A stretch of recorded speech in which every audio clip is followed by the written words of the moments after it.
बच्चों, आज की इस हिंदी की कक्षा में सभी का स्वागत है। और आज कक्षा 8 की हिंदी की पुस्तक वसंत भाग 3 का चौथा पाठ, जिसका नाम है दीवानों की हस्ती, इसे हम लोगों ने पिछले वीडियो में पढ़ा था। उसकी व्याख्या हम लोगों ने की थी और उसके बारे में हम लोगों ने बहुत सारे कवि के ने जो कहना चाहा है उसके बारे में हम लोगों ने पढ़ा था। तो आज हम लोग उस पाठ के प्रश्नोत्तर को करेंगे और इसमें सबसे पहले हम लोग इस कविता का सारांश हम लोग एक बार यहाँ पर देख लेते हैं इस पाठ का प्रश्नोत्तर शुरू करने से पहले। तो इसमें जो है प्रस्तुत कविता में उन जीने वाले वीरों की मनोदशा का वर्णन है जो मातृभूमि को स्वतंत्र कराने के लिए अपनी जान हथेली पर लिए फिरते हैं। ऐसे दीवाने वीर कभी कभी बंधन को स्वीकार नहीं करते। ये दीवाने वे वीर हैं जो देश को आज़ाद कराने के लिए अपना सब कुछ समर्पित कर देने की भावना रखते हैं। उनके हृदय में देश प्रेम तथा देशभक्ति कूट कूट कर भरी है। उनका कहना है कि हम तो आज़ादी के दीवाने हैं। इस देश की महानता के समक्ष हमारी क्या औकात है। हम तो आज यहाँ हैं, कल वहाँ। ऐसा वे इसलिए कहते हैं क्योंकि ब्रिटिश सरकार उन्हें जेलों में बंद करके यहाँ वहाँ भेजती रहती थी। वे स्वयं भी सरकार के अत्याचारों से छिपते रहते थे, लेकिन जिस ओर वे अपना कदम बढ़ाते हैं उसी ओर उसके जोश की धूल उड़ती है। कभी कभी उसके कारण उसकी आँखों में आंसू आ जाते हैं। उन्हें तुरंत वापस जाता देख उनके प्रियजन ने उनसे पूछना चाहा कि तुम अभी अभी तो आए हो और अभी किधर जा रहे हो। बेफिक्री में जीने वाले लोगों ने अपने अपने आने के बारे में न पूछने को कहा। यानी कि वो कहने लगे कि अपने परिवार के लोगों से कि मत पूछो हम कब आए और किधर चले। उनका काम एक जगह स्थिर रहना नहीं है। वे लोगों की मुसीबत समाप्त करने तथा उन्हें खुशियाँ देने की कोशिश करते हैं। उनका मानना है कि वे सुख दुख समान भाव से समान भाव से ग्रहण करते हैं। उनका मानना है कि दुखी एवं अभावग्रस्त लोगों के बीच अपना प्यार जो है वो लुटा कर चले जाते हैं। उन्हें अपनी असफलता के लिए दुख भी है, क्योंकि देश को आज़ाद कराने में अभी तक वे असफल रहे हैं। अंत में ये दीवाने अपने व पराये का भाव त्याग कर देशवासियों के लिए शुभकामनाएं देते हुए कहते हैं कि हमने तो स्वयं बंधन स्वीकार किया और देश में रहने वाले लोगों से रिश्ते नाते तोड़कर बंधन तोड़कर जा रहे हैं। उनके मन में आशा की जीवन काल में जो है आशा के रहते जो है उनके जीवन काल में स्वाधीनता का उन्होंने मुंह नहीं देखा, अर्थात जब तक वो जीवित रहे तब तक देश स्वतंत्र नहीं हो पाया। और उनके बलिदान के बाद देशवासी आज़ादी के मूल्य को समझेंगे और देश को स्वतंत्र कराने के लिए वे आगे प्रयास करते रहेंगे। तो ये था दीवानों की हस्ती। तो यहाँ पर इस पाठ में भगवती चरण वर्मा ने ऐसे दीवानों के बारे में लिखा है जो देश पर कुर्बानी करने वाले स्वतंत्रता सेनानी हैं और वीर हैं। तो इसके बाद हम लोग इस पाठ के प्रश्नों को करेंगे। तो इस पाठ के प्रश्नों में हम लोग सबसे पहला प्रश्न यहाँ पर पढ़ते हैं। पहले प्रश्न में यहाँ पर लिखा है कविता से। यहाँ पर सबसे पहले हम लोग प्रश्न अभ्यास हेडिंग डालेंगे। प्रश्न अभ्यास के बाद हम लोग यहाँ पर इसका सबसे पहला प्रश्न करेंगे और जिसमें कि कविता से शीर्षक के अंतर्गत जो पहला उत्तर है उसको हम लोग यहाँ पर लिखेंगे। कविता ये प्रश्नों का उत्तर लिखने से पहले यहाँ पर कविता को कॉपी में सुंदर लिखावट में लिखना है, सुंदर ढंग से लिखना है, और उससे संबंधित चित्र भी चाहें तो बच्चे बना सकते हैं। और इसमें उसके बाद फिर जो है नए पेज से प्रश्नों का उत्तर शुरू करेंगे।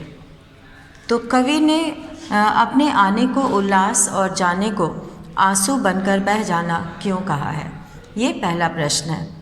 तो कवि ने अपने आने को उल्लास और जाने को आंसू बनकर बह जाना इसलिए कहा है, ये हम लोग उत्तर इसी से शुरुआत करेंगे। तो शुरू करते हैं। कवि ने अपने आने को उल्लास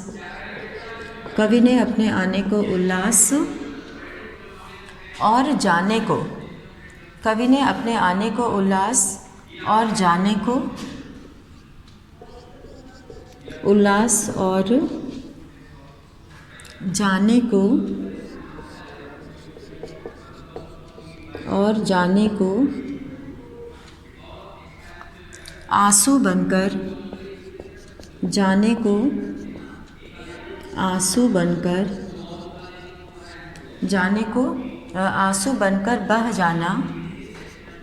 जाने को आंसू बनकर बह जाना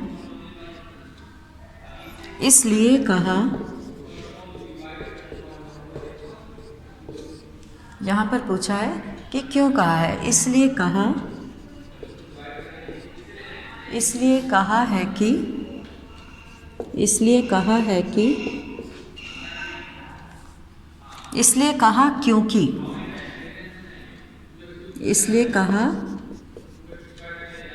क्योंकि वह जहाँ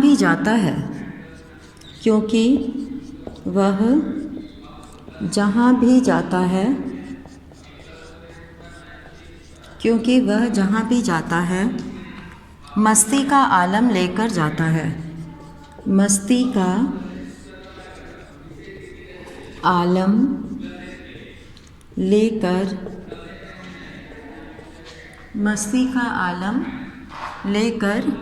जाता है।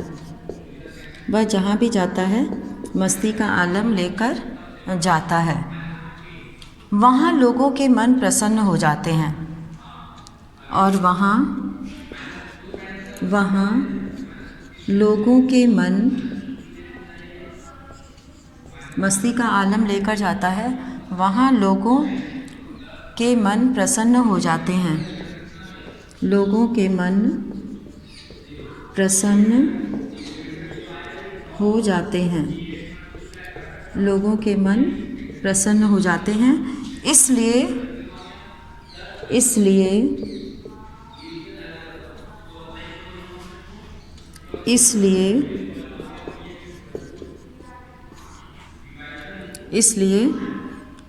लोग उल्लास से भर जाते हैं। इसलिए लोग, उल्लास का अर्थ होता है खुशी, इसलिए लोग उल्लास से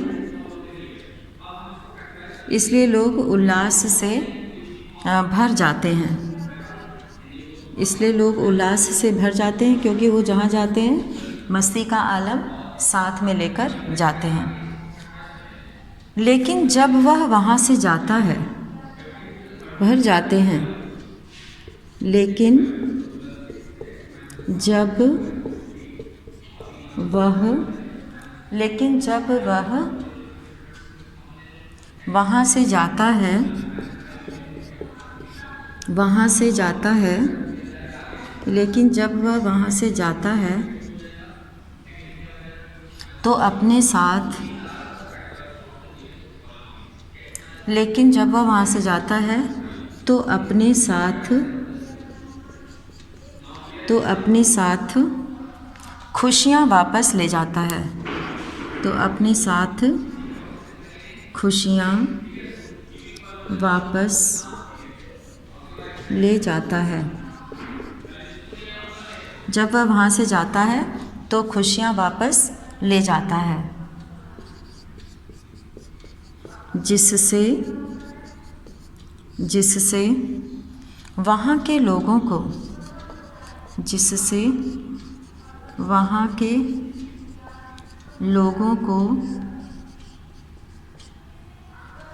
दुख होता है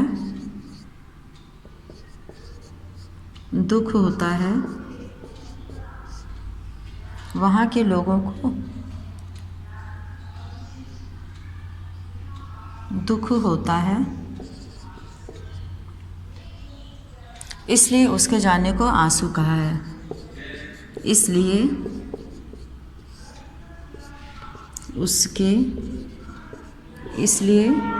उसके जाने को,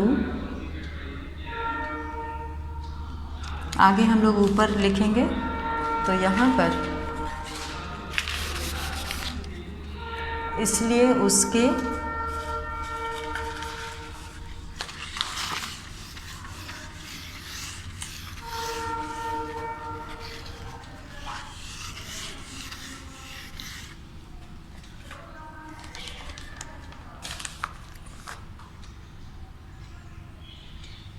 यहाँ पर हम लोग ये लाइन पूरी कर देते हैं।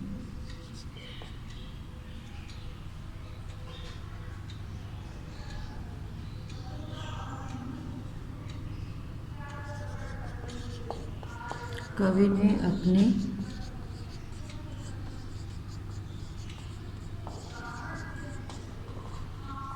तो यहाँ पर ये हम पूरा कर दिए हैं। तो यहाँ दुख होता है इसलिए उसके जाने को आंसू का, यहाँ हम पूरे ऊपर लिख दे रहे हैं इसकी पंक्ति। इसलिए उसके जाने को आंसू कहा गया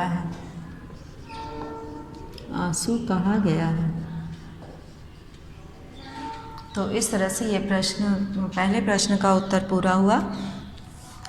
और इसमें कवि ने अपने आने को उल्लास और जाने को आंसू बनकर बह जाना इसलिए कहा है क्योंकि वह जहाँ भी जाता है मस्ती का आलम लेकर जाता है। वहाँ लोगों के मन प्रसन्न हो जाते हैं, इसलिए लोग उल्लास से भर जाते हैं। उल्लास मतलब खुशियों से भर जाते हैं। लेकिन जब वह वहाँ से जाता है तो अपने साथ खुशियाँ वापस ले जाता है, जिससे वहाँ के लोगों को दुख होता है। तो इस तरह से इसलिए उसके, यहाँ ऊपर हमने लिखा है उसके आगे का, इसलिए उसके जाने को आंसू कहा गया है। इसलिए उसके जाने को आंसू कहा गया है। और अब हम लोग यहाँ पे दूसरे प्रश्न को करेंगे। तो ये सभी बच्चे इसको कर लिए होंगे। तो अब हम लोग यहाँ पे दूसरा प्रश्न पढ़ते हैं। और दूसरे प्रश्न में यहाँ पर दिया हुआ है कि भिखमंगों की दुनिया में बेरोक प्यार लुटाने वाला कवि ऐसा क्यों कहता है कि वह अपने हृदय पर असफलता का एक निशान भार की तरह लेकर जा रहा है। क्या वह निराश है या प्रसन्न है? तो इस प्रश्न का उत्तर हम लोग करेंगे इसमें। तो यहाँ पे हम लोग सबसे पहले इसको कविता से का हम लोग अब दूसरा प्रश्न करेंगे।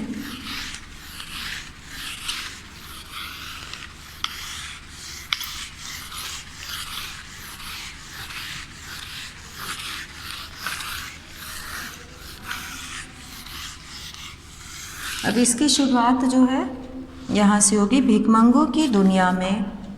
अब उत्तर 2 हम लोग लिख रहे हैं। भिखमंगों की दुनिया में भिखमंगों की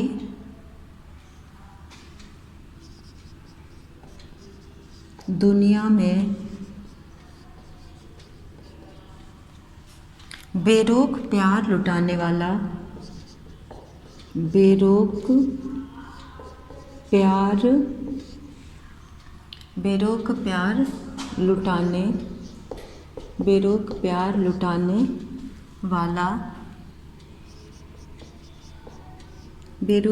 लुटाने वाला कवि ऐसा इसलिए कह रहा है, कवि ऐसा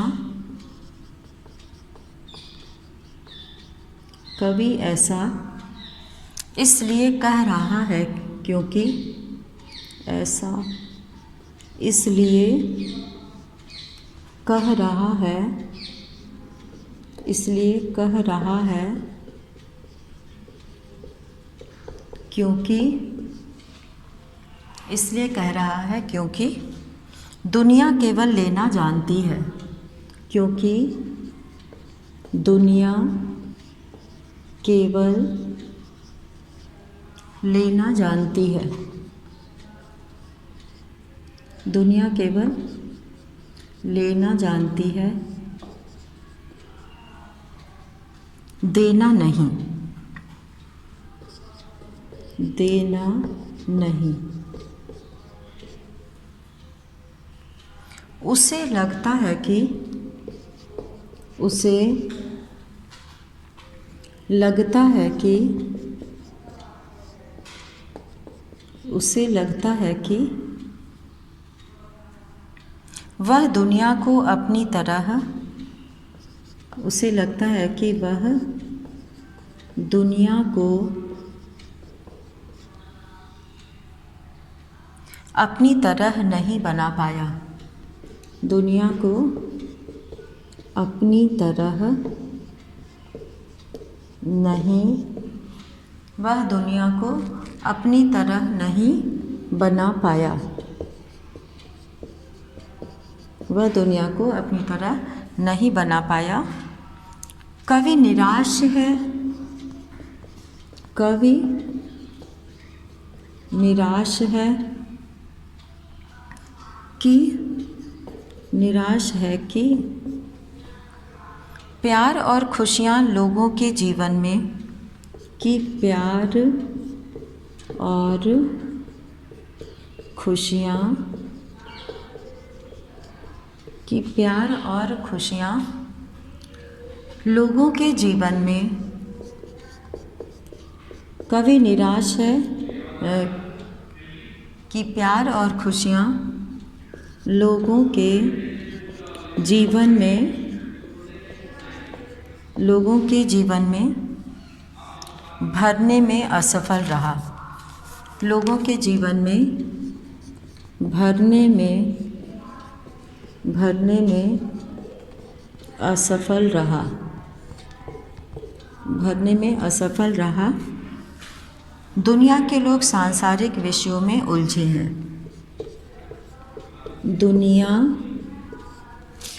के लोग, दुनिया के लोग सांसारिक विषयों में, दुनिया के लोग सांसारिक विषयों में उलझे हुए हैं, सांसारिक विषयों में उलझे हैं। तो इस तरह से कवि कहता है निराश है क्योंकि वो कहता है कि प्यार और खुशियाँ लोगों के जीवन में भरने में असफल रहा और दुनिया के लोग सांसारिक विषयों में उलझे हैं और वह अपनी जो करना चाहता था, देश को स्वतंत्र करना चाहता था, वो असफल रहा। अभी तक उसमें जो है वो गुलामी जो है वो अभी दूर नहीं हो पाई और इसीलिए जो है वह कहता है कि लोग जो है अपने ही स्वार्थ में उलझे हुए हैं। तो इसमें जो है अब हम लोग तीसरा प्रश्न करेंगे कि कविता में ऐसी कौन सी बात है जो आपको सबसे अच्छी लगी। तो कविता में जो है कई तरह का वर्णन आया है, तो इसमें जो है सबसे पहला ये कविता में कि दो बात कही दो बात सुनी, कुछ हंसे और फिर कुछ रोए और छक्कर सुख दुख के घूंटों को हम एक भाव में पिए चले। तो इस पंक्ति के माध्यम से ये बताने की कोशिश की गई है कि जीवन के प्रति दृष्टिकोण जो है वो अच्छा है, वो सुख दुख को एक समान समझते हैं। तो इसको हम लोग यहाँ पर लिखेंगे। तो कविता में इसमें कोई भी छात्र इसे स्वयं से कर सकते हैं। जो भी पंक्ति अच्छी लगी हो, जो भी बात अच्छी लगी हो, उसे कहा जा सकता है, लिखा जा सकता है। तो यहाँ पर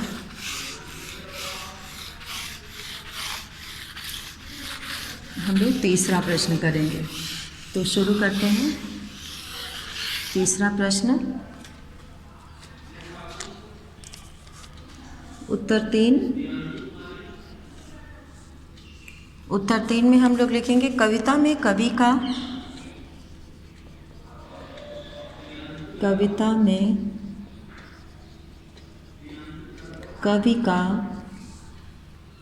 जीवन के प्रति, कविता में कवि का जीवन के प्रति दृष्टिकोण, जीवन के प्रति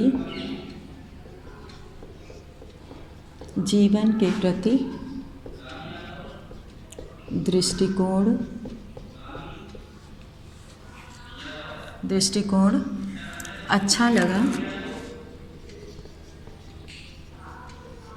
लगा। कवि कहता है कि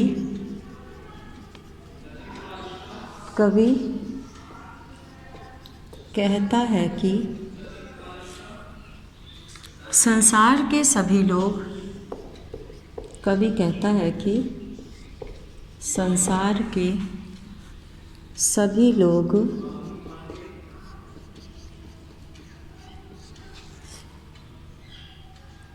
सभी लोगों का सुख दुख एक समान है। सभी लोगों का सुख दुख एक समान है। सुख दुख एक समान है।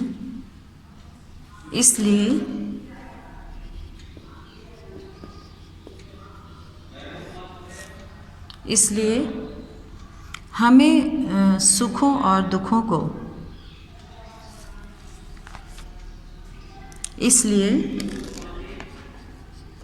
हम दोनों परिस्थितियों का सामना, इसलिए हमें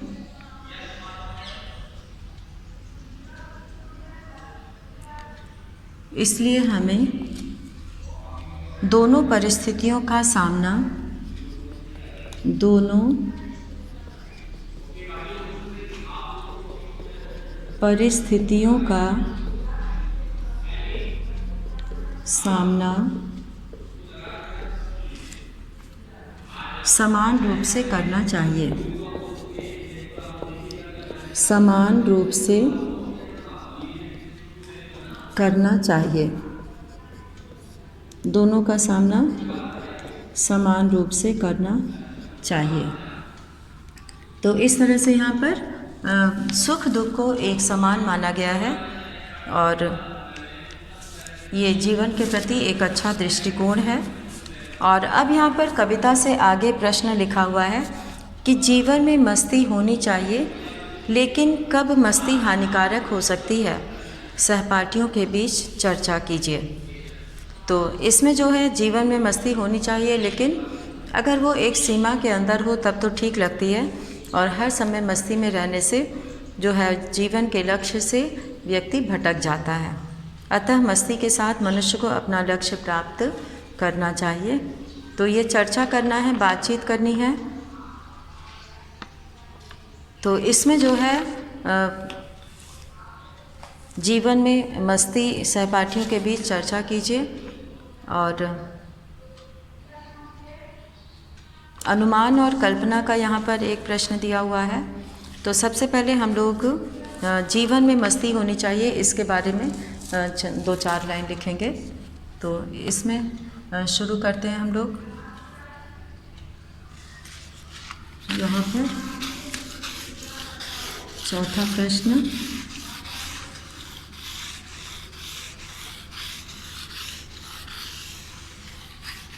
कविता से आगे का है ये। कविता से आगे, और इसमें हम लोग इसका पहला करेंगे।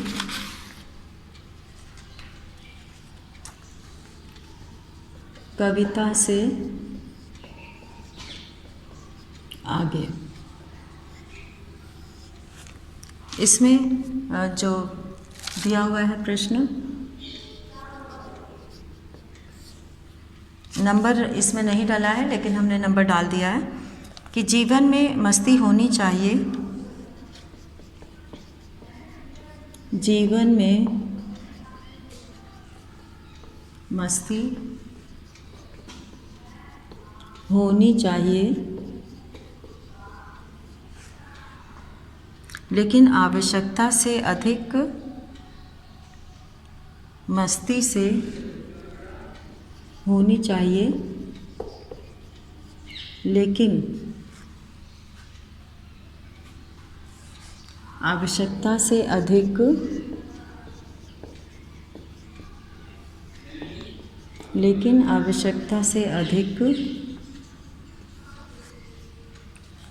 होने पर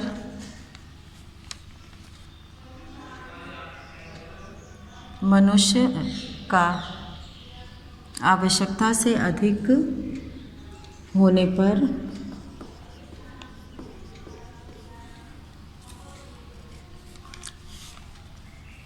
व्यक्ति के अपने जीवन के लक्ष्य से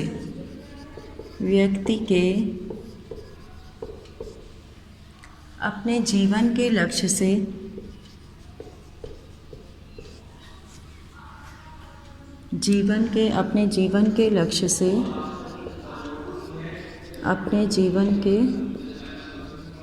लक्ष्य से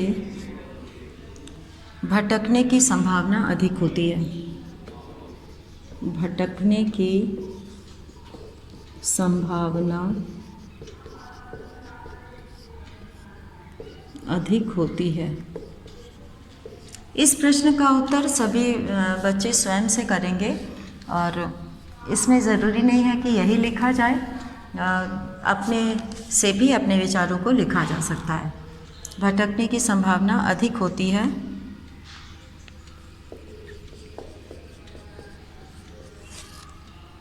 अतः मस्ती के साथ मनुष्य को अपना लक्ष्य ध्यान में रखना चाहिए। अतः मस्ती के साथ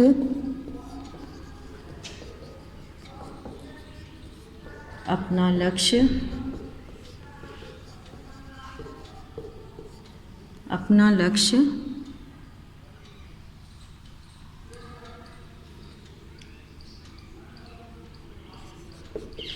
याद रखना चाहिए।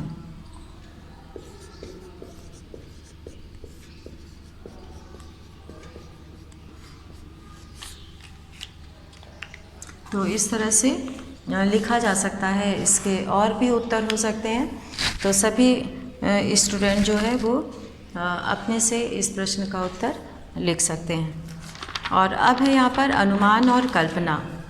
अनुमान और कल्पना में यहाँ जो प्रश्न दिया हुआ है उसको हम लोग करेंगे।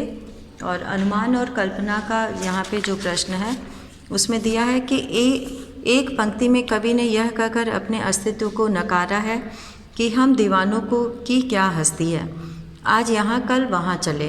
दूसरी पंक्ति में उसने यह कहकर अपने अस्तित्व को महत्व दिया है कि मस्ती का आलम साथ चला, हम धूल उड़ाते जहाँ चले। यह फाका मस्ती का उदाहरण है। अभाव में भी खुश रहना फाका मस्ती कही जाती है। कविता में इस प्रकार की अन्य पंक्तियाँ भी हैं, उन्हें ध्यानपूर्वक पढ़िए और अनुमान लगाइए कि कविता में परस्पर विरोधी बातें क्यों कही गई हैं। तो इस तरह से, और भाषा की बात में संतुष्टि के लिए कवि ने छक कर, जी भर कर और खुलकर जैसे शब्दों का प्रयोग किया है।